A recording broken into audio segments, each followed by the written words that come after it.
Hello, thanks for joining me for your June monthly horoscope for the Sun or the Ascendant. If you've yet to subscribe to my channel, I'd be honoured if you did so now. Please click or tap on the bell notification symbol. Every time I drop a video, you'll get an alert.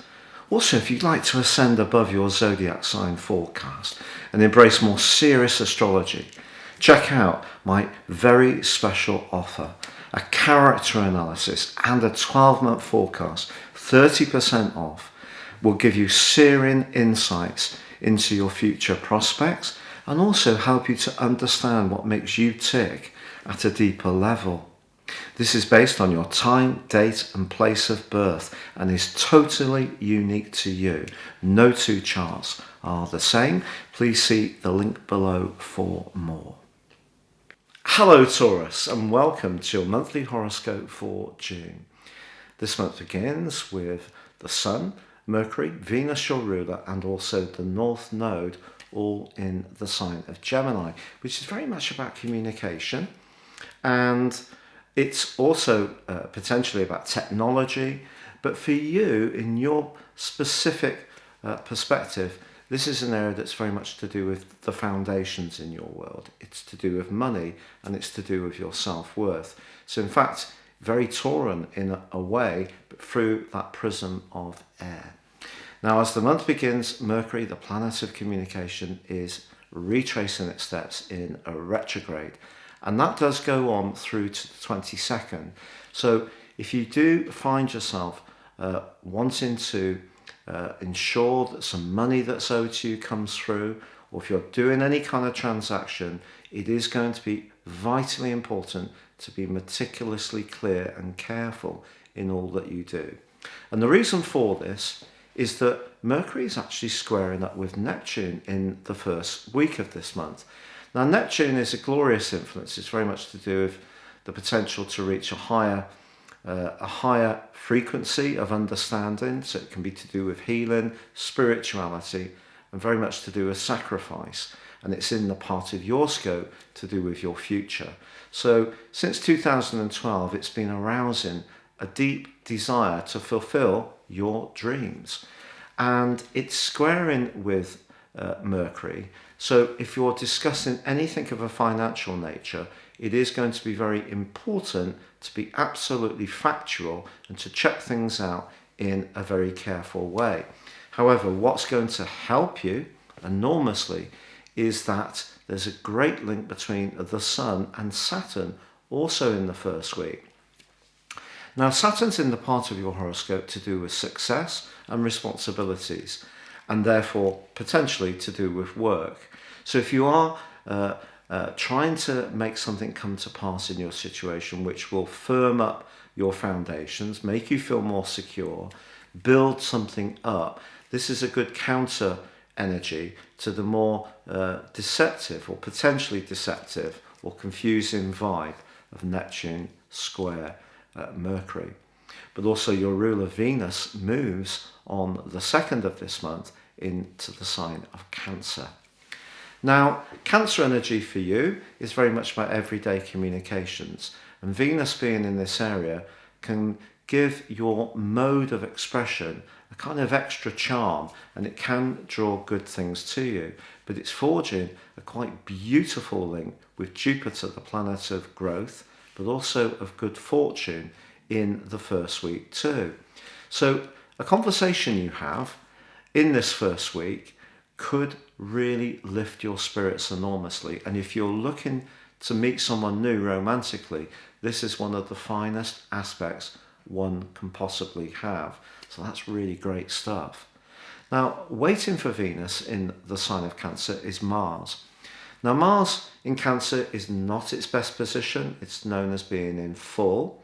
And Mars here is very much about, for you, being more physically active.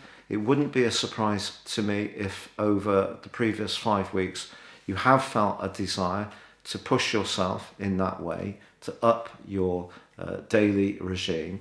Or if you're someone who's more cerebral, perhaps been pushing yourself in terms of the amount of reading or studying or expression that you've been doing. But Mars is in an opposition with Pluto in the first 10 days of this month. And if there is something that you really feel strongly about and you want other people to know very clearly how you feel about it, then this can see you articulating yourself with tremendous passion and determination.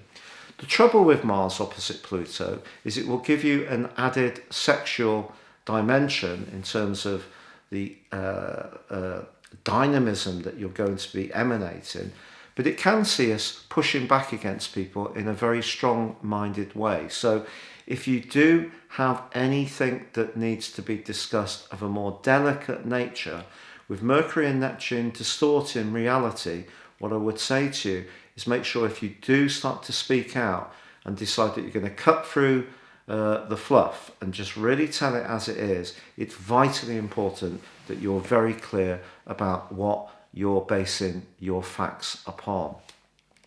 Now on the 10th, we have an annular solar eclipse, which will provide a backdrop of energy for the next 6 months. Now for you, again, this gives you the chance to firm up the foundations in your world, to think more about your self-worth and your self-value.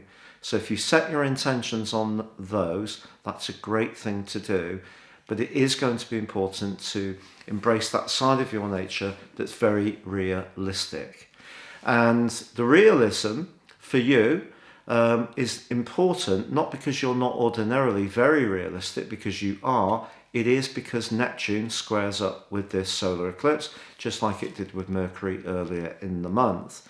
And as I said before, Neptune's beautiful, but Neptune can distort. It can also dissolve. And when the moon moves right into the eye of the sun, it's at its most potent. So it's a cazimi, if you like, of this event that would normally be shown with a new moon. So this is potentially going to give you a lot of uplift, but not if the basis of your plans is not real enough, because Neptune could be kidding you to go for an aim or a goal or an aspiration that's perhaps not achievable. So because you are someone who is very real very often, I feel that you can fend off this Neptunian energy better than most other zodiac signs, to be honest. And perhaps what you should do is embrace that Neptune energy and just say, look, if I can go for a goal and an aspiration, but in some way get some of those extra bits and pieces around the side of it that would really make me very happy, then that's a win-win. So that's the way I'd approach it. But if you go for something that's too aspirational and it's not planned, it's not costed, you're not really sure about exactly what you're going to gain from it in a practical way, I think you could end up at any time, if you make a big purchase, for example, a big ticket item purchase over this next half year, you could end up with a big case of buyer's remorse. The one thing I would say to you, however, is this eclipse could be a trigger for certain people to leave your life who actually do not share your values anymore. But this won't happen easily. This will be something that's been brewing for some while. But I think you could become much more conscious of who doesn't really share those core values, which are so important in all sorts of relationships. So some kind of cleansing might go on, which could actually be a little painful, but actually very necessary. Now on the 11th, Mars, the planet of passion, moves into the wonderful sign of Leo, which for you is about where you live. So if you want to rip out the kitchen and put in a new one, change your bathroom, make some adaptations, build a wall, downsize, upsize, engage with your outdoor space, or spend time doing the physical activities in your life in nature, near water, Mars in this location is absolutely fantastic for you. But on the 14th, Saturn does meet in an exact square with Uranus. And let's just go back to January of this year. About halfway through January, the two started to come together in a right angle of 90 degrees within 3 degrees. But now, because of Saturn's retrograde, which began last month, they now become absolutely exact in the middle of this month. So for you, Saturn's in the part of your horoscope to do with responsibilities, obligations, and your work. Uranus is in your sign, so that's very much about your individuality. If you feel that, particularly at work, you can't be yourself, the structure, especially if you work for a big company or a big organisation, a conglomerate, you may be a very important person within that organisation, but if you're not allowed to express flair, that could be something that really reaches a high point for you at that point. But again, I don't think it's something that's just going to magically manifest itself. I think it's something that's been building for a while. So if your job is not giving you the satisfaction and the flexibility you would really like, you could by this point be taking some steps to change it fundamentally. And on the 20th, the Sun moves into Cancer, joining up with Venus. But it also forges a quite glorious angle to Jupiter through to the 26th. Now, when the Sun is trining 120 degrees with Jupiter, this is one of astrology's most fortunate and lucky aspects. So it's fab.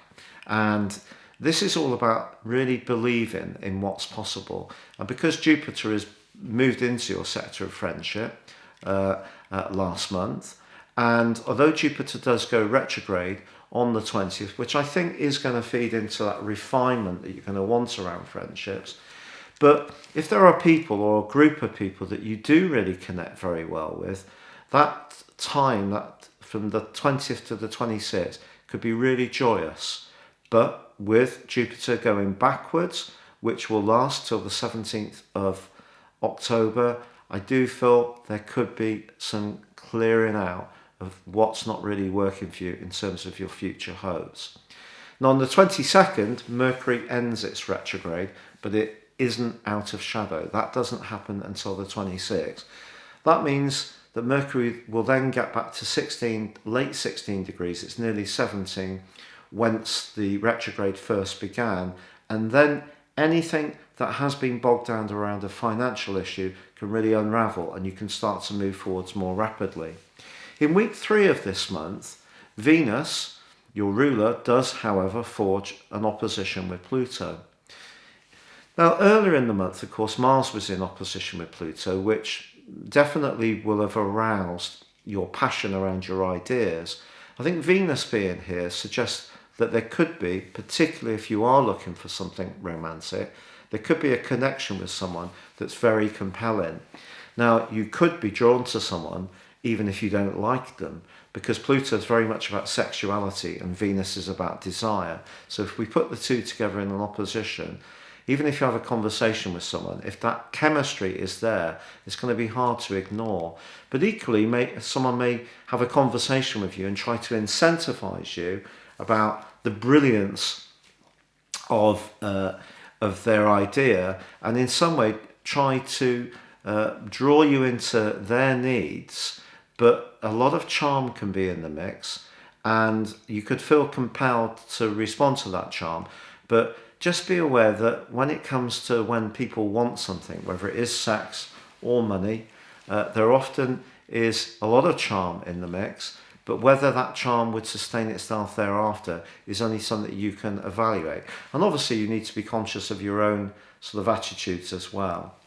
Now, on the 24th, there is a full moon, which occurs in the sign of Capricorn. So once more that we're getting this third ninth house axis, which started with Mars opposite Pluto, then Venus opposite Pluto, and now the Sun opposite the moon in the sign of Capricorn. So this third ninth house axis is repeated. But the moon is actually in detriment in the sign of Capricorn. It's not its best location. And I think it's really just saying to you that if you are discussing anything, perhaps it is going to be of a more practical nature to do with money. It is just important to try to find a balance between what feels right and what works practically. And that would be true for all of us. Also, from the 26th to the 30th, Mars goes into an opposition with Saturn. Now, this is a bit more complicated. You could have a bit of an argument, I can only be honest with you, with a family member across those days. but particularly a family member who always wants it on their terms, who likes to dictate to you how it should be. But also someone could push back against you if they feel that you're the one who always has to get their own way. Now, I'm not saying that's true of you. Lots of different Taurus people will be watching this, and you all have your own different ways of doing things. But just be aware that Mars in the 4th house can be defensive, and Saturn in the 10th house can be very authoritative. And if there is two different energies, because of the polarity here, two different energies coming from a different point, it could be a boss, for example, who's not very tuned in to what's going on in your personal life, especially if there's something more sensitive, and they could be very demanding and driven, and it's got to be like this, that and the other, which actually could really get your back up. And I wouldn't blame you one little bit, but just be aware it is an aspect that is going to be a challenge for us all. So the solar eclipse this month for everyone is influenced by the dreamy and sometimes distorting influence of Neptune. There is a number of polarities, which means that we have to balance different parts of our nature. But I think for you, there is an opportunity to move from the start of the month where you're really looking to boost your foundations, your resources, your sense of self. And then later in the month, it's much more engagement with others. And once Mercury does come out of shadow on the 26th, I think things really will be freeing up for you in a very big way.